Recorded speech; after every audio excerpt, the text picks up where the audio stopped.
Hello and welcome. In this math tutorial, our task is to find all the values of x, real values, that satisfy this exponential equation. I'm sure you must have already guessed one of the answers, but then this equation has two real roots, not just one. So let's find them. Now, the first step to solving this equation is to take log of both sides of the equation, and we are going to do that in base 10, common logarithms. So when we take log of both sides, we have that log 7 to power x times 3 to power 1 over x is equal to log 21. Now, of course, you know that this is a product. Remember that log a multiplied by b is equal to log a plus log b. So we can write the left-hand side of this equation as log 7 to power x plus log 3 to power 1 over x. And of course, this is still equal to log 21. Now, the next thing we are going to do is that we will apply the power rule of logarithms. That is the rule that says that we can bring down these two exponents, x and 1 over x, to the front of their respective log terms to become multipliers. So when we apply this rule, we have x times log 7 plus 1 over x times log 3. And of course, this is still equal to log 21. Now, to get rid of this fraction, we are going to multiply through this equation by x. X times log 7 multiplied by x is going to give us x squared log 7. 1 over x times log 3 multiplied by x. Of course, this is going to cancel that to leave us with log 3. And then log 21 multiplied by x is going to give us x times log 21. Now let us rearrange this equation. We have x squared times log 7. This will come over to the left-hand side. X times log 21. And then we have plus log 3. And of course, this is now equal to 0. And you can see that we have a quadratic equation. And we can factorize this equation. Let us use the table method. The factors of x squared log 7 are x and x log 7, while the factors of log 3 are 1 and log 3. But since this is negative, let this be minus 1 and minus log 3, because of course you know that minus 1 multiplied by minus log 3 is going to give us plus log 3. Now, x times minus log 3 is going to give us minus x log 3. And x log 7 times minus 1 is going to give us minus x log 7. Now, when we add these two, we have minus x into log 3 plus log 7.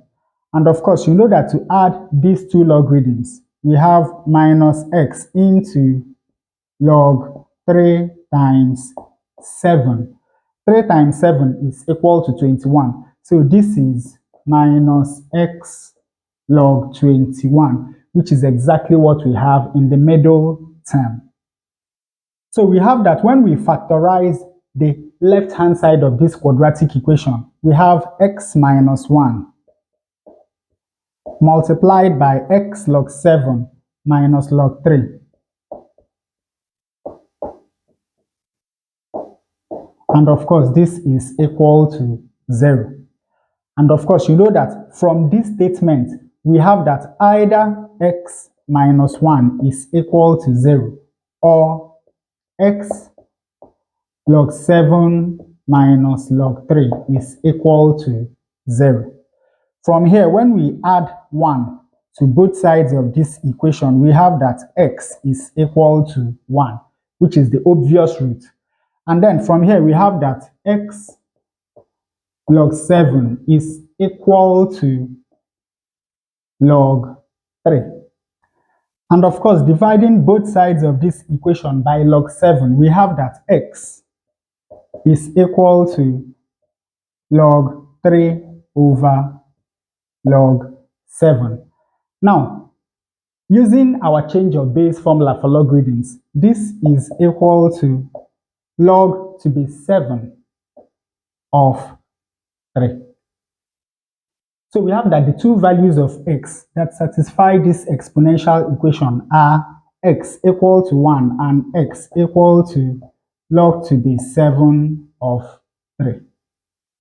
Now to check our answer, when x is equal to 1, we have 7 to the power 1 multiplied by 3 to the power 1 over 1. And of course, this is 7 times 3, which is equal to 21. Now, when x is equal to log to the 7 of 3, you know that from our rules of logarithm, 1 over x will be equal to log to base 3 of 7. So when we substitute into this equation, we have 7 to the power log to base 7 of 3 multiplied by 3 to the power log to base 3 of 7. But now remember that a to the power log to base a of b is simply equal to b. So 7 to the power log to base 7 of 3 is equal to 3. And 3 to the power log to base 3 of 7 is equal to 7. And 3 times 7 is equal to 21, which is what we have on the right-hand side of the equation. So what have we learned from this exercise? Usually, when faced with such problems, a lot of people simply do 7 to the power x multiplied by 3 to the power 1 over x is equal to 7 times 3. And then we equate exponents. We say x is equal to 1 and 1 over x is equal to 1. Therefore, x is equal to 1 and we are done. But when solved in this way, you have left out the other root of this equation. So most times it is best to take log of both sides of an exponential equation when faced with one. And with that, we come to the end of this tutorial. I hope you learned something new. If you enjoy such tutorials, please subscribe to the channel. Leave us a thumbs up to support the channel. Thanks for watching, and you can see more videos here.